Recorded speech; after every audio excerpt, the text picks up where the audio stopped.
Bismillahirrahmanirrahim. Assalamualaikum warahmatullahi wabarakatuh. Di sesi ini kita akan membahas tentang tulangan torsi atau puntir pada balok. Kalau sebelumnya kita sudah membahas tentang tulangan lentur, geser, dan sekarang kita lengkapi membahas tulangan torsi atau puntir juga. Subtopik bahasanya antara lain yang pertama kita akan bicarakan tentang pengertian torsi atau puntir itu sendiri, kemudian perancangan dan analisis torsi pada balok, kemudian momen puntir kritis, tulangan torsi pada balok, dan contoh desain tulangan torsi balok. Perancangan dan analisis torsi pada balok. Geser akibat puntir atau torsi. Jadi yang pertama tadi kan sebelum ini adalah geser kaitannya dengan lentur ya. Makanya kita sebut geser lentur. Nah, sekarang geser akibat torsi atau puntir. Momen torsi pada balok ini dapat terjadi akibat beban pelat atau balok anak yang tidak simetrik. Akibat momen torsi atau puntir, balok akan mengalami deformasi geser, transversal atau melintang sumbu balok, dan deformasi longitudinal atau memanjang searah sumbu balok. Yang ini yang transversal, yang ini yang longitudinal. Nah, shear flow-nya adalah seperti ini ya. Di pinggiran penampang balok, dia memutar penampang balok karena terpuntir. Tulangan geser untuk menahan puntir atau torsi dapat digabungkan atau ditambahkan pada tulangan geser untuk menahan geser lentur. Sedangkan tulangan memanjang untuk menahan efek longitudinal dari momen torsi atau puntir berupa tulangan memanjang yang disebar pada tepi luar sekeliling penampang balok, dan luasannya dapat dijumlahkan dengan tulangan longitudinal untuk menahan lentur balok. Jadi untuk menahan torsi itu bisa memakai sengkang sendiri, kemudian selain itu bisa juga ditimpakan pada tulangan pokoknya, tulangan lenturnya, atau kalau masih kurang bisa ditambahkan tulangan yang disebar pada sisi-sisi balok untuk menahan torsi. Yang ini yang biru muda contohnya. Untuk momen puntir yang pertama yaitu momen puntir keseimbangan atau equilibrium torsion, nilai momen puntir terfaktor pada baloknya adalah TU sama dengan 0,5 kali L kali MU dari pelat yang MU negatif.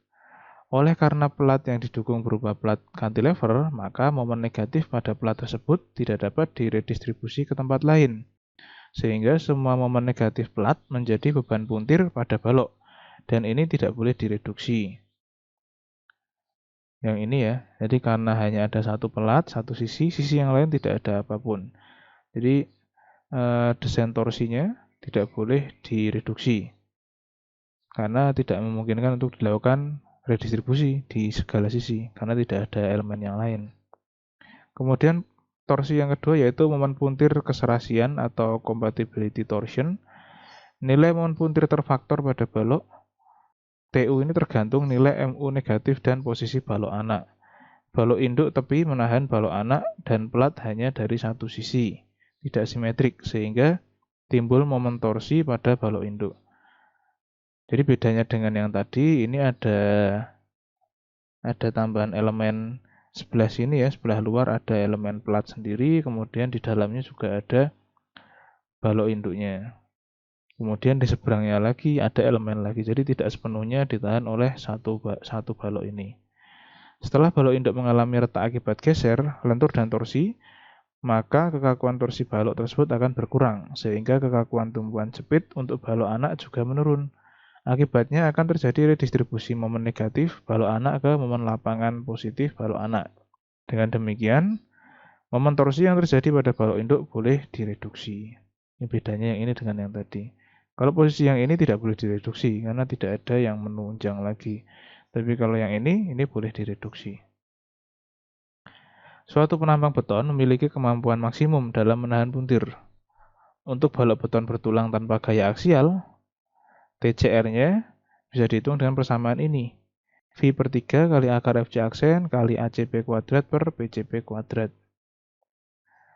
Kemudian untuk balok beton bertulang dengan gaya aksial tekan, jadi kalau yang ini tadi tanpa gaya aksial tekan, yang ini dengan gaya aksial tekan. Itu V kali akar FC aksen dibagi 3 kali ACP kuadrat dibagi PCP dikalikan 1 plus 3 kali NM per AG kali akar FC aksen. 3 kali NU per AG kali akar FC aksen. Nah, kalau dilihat, diperhatikan di sini, nilai yang dengan gaya aksial tekan akan lebih besar. Jadi logikanya ketika kita punya satu elemen yang itu dipuntir, kalau dibiarkan saja, tentu saja dia terpuntir. Tapi kalau elemen tersebut sambil kita tekan ya, kita punya batang sambil kita tekan, tentu saja tahanannya terhadap puntir dia akan lebih besar gitu. Dia akan lebih susah untuk terpuntir kalau kita tekan di kedua ujungnya. Jadi untuk balok beton bertulang dengan gaya aksial tekan, dia nilainya akan lebih besar daripada yang ini. Di mana ACP adalah luas penampang yang dibatasi oleh keliling luar penampang balok. PCP adalah keliling luar penampang balok. Ini. Kemudian AG adalah luas bruto penampang tanpa rongga jika ada. Kemudian NU adalah gaya aksial tekan terfaktor. Ini yang gaya desaknya ya, gaya aksial tekannya. Kemudian FC aksen adalah kuat tekan dari betonnya.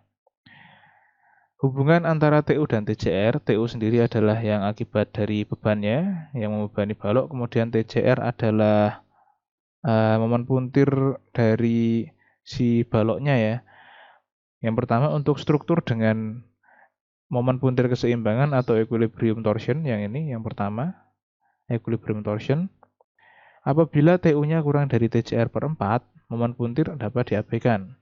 Apabila TU-nya lebih dari TCR per 4, balok harus dirancang mampu menahan TU. Jika TU-nya lebih dari TCR, dimensi balok harus diubah atau diperbesar. Untuk struktur dengan momen puntir keserasian, yang kedua, yang ini, compatibility torsion. Jika TU kurang dari TCR per 4, momen puntir dapat diabaikan.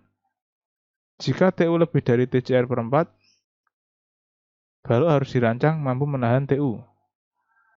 Jika TU lebih besar dari TCR, dilakukan redistribusi, karena balok menahan TCR dan sisanya dapat dilimpahkan ke bagian struktur yang lain.